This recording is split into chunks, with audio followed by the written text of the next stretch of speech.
is Rah'Jae. I decided that I wanted to do a video because I just wanted to try something new. So I decided to take a video instead of typing it up. I do have my notes right here, so if you see me reading off that, that's why. Since I was out, I had a friend tell me, like, summarize what was going on in class, and she sent me the components, and I just decided to pick one, and I will email you and let you know that I did that. I decided to do culturally and I can never say the word. Culturally and linguistically responsive sustaining education. So what I had noted, I said that culturally and linguistically responsive sustaining education is just about creating classrooms where students can feel included and most valued. Making students feel more comfortable being in the class. So that means like decorating the class, just making students feel more comfortable in the setting that they're in. I also said that it focuses on using students' cultures and languages as strengths to help them learn, instead of seeing differences as problems. This approach celebrates them and uses them to make learning more meaningful and more fun for everyone in the class, including the teacher.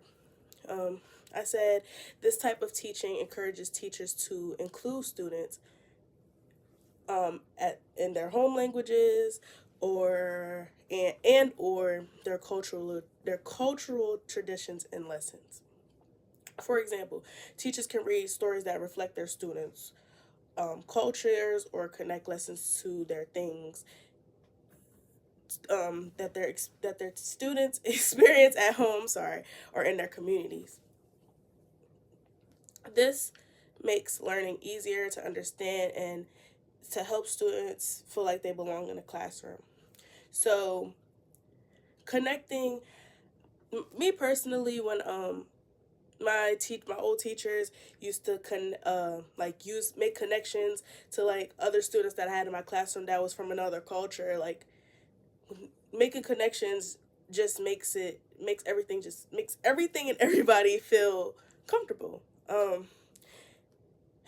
This is important because students can learn what's best for them, or they feel seen and respected enough. If students can relate to what they are learning, they are more likely to stay interested. It's also like reading books too. Like, I know I don't like reading. I don't like reading a lot. But if I read something and I find it interesting, I tend to read it more, or find other books that, that have the same interests that I like. It also helps students feel proud of who they are and where they come from. At the time, they teach all students to appreciate and respect differences, which is an important skill in today's world. In my future classroom, I want all my students to feel comfortable.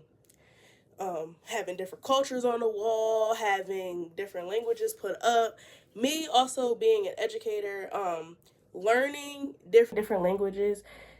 Just I don't know how you could say it, but I wanted to learn different languages. I've been wanting to learn different languages just for that specific reason. Because I knew I always wanted to be an educator. So being able to learn different languages for my students, at least knowing the basics so I could essentially help them out at a sort, creating a classroom, making it more, culturally equally for everyone in my classroom,